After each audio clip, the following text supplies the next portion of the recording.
वट सावित्री व्रत कथा। आज है वट सावित्री का व्रत। क्या है इस उपवास के पीछे की कथा? वट सावित्री व्रत कथा। वट सावित्री व्रत कथा। मद्र देश के राजा अश्वपति के पुत्री रूप में सर्वगुण संपन्न सावित्री का जन्म हुआ। राजकन्या ने द्युमत्सेन के पुत्र सत्यवान की कीर्ति सुनकर उन्हें पति रूप में वरण कर लिया।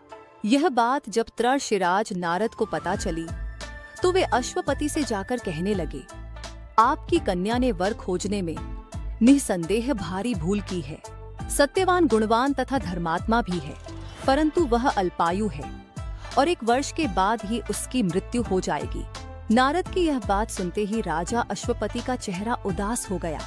उन्होंने अपनी पुत्री को समझाया कि ऐसे अल्प आयु व्यक्ति के साथ विवाह करना उचित नहीं, इसलिए कोई अन्य वर चुन लो। इस पर सावित्री बोली, पिताजी, आर्य कन्याएं अपना पति एक बार ही वरण करती हैं। अब चाहे जो भी हो, मैं सत्यवान को ही वर स्वरूप स्वीकार करूंगी। सावित्री ने नारद से सत्यवान की मृत्यु का समय मालूम कर लिया था। अंततः उन दोनों का विवाह हो गया।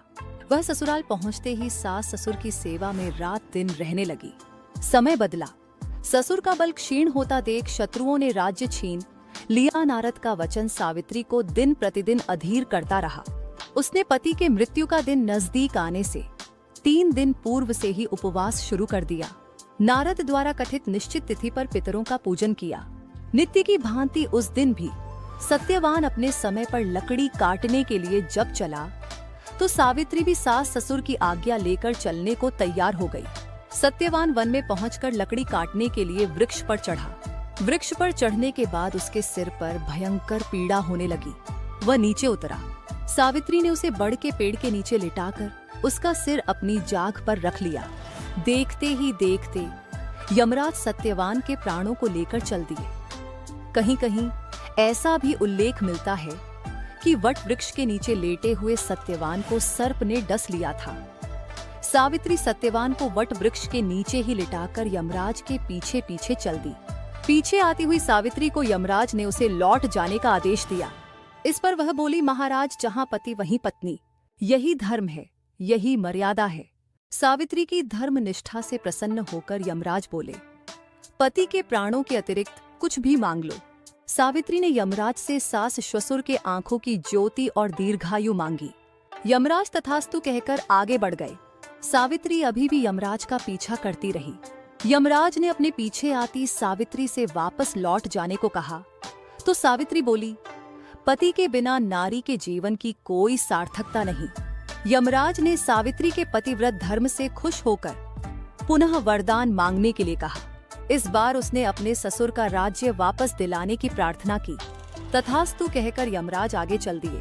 सावित्री अब भी यमराज के पीछे चलती रही। इस बार सावित्री ने यमराज से 100 पुत्रों की मां बनने का वरदान मांगा। तथास्तु कहकर जब यमराज आगे बढ़े तो सावित्री बोली, आपने मुझे 100 पुत्रों का वरदान दिया है, पर पति के बिना मैं मां कैसे बन सकती हूँ? अपना यह तीसरा वरदान पूरा कीजिए। सावित्री की धर्मनिष्ठा, ज्ञान, विवेक तथा पतिव्रत धर्म की बात जानकर यमराज ने सत्यवान के प्राणों को अपने पास से स्वतंत्र कर दिया। सावित्री सत्यवान के प्राण को लेकर वट वृक्ष के नीचे पहुंची, जहां सत्यवान का मृत शरीर रखा था। सावित्री ने वट वृक्ष की परिक्रमा की तो सत्यवान जीवित हो उठा। प्रसन्न चित्त सावित्री अपने सास ससुर के पास पहुंची तो उन्हें नेत्र ज्योति प्राप्त हो गई। इसके बाद उनका खोया हुआ राज्य भी उन्हें मिल गया। तभी से वट वृक्ष की पूजा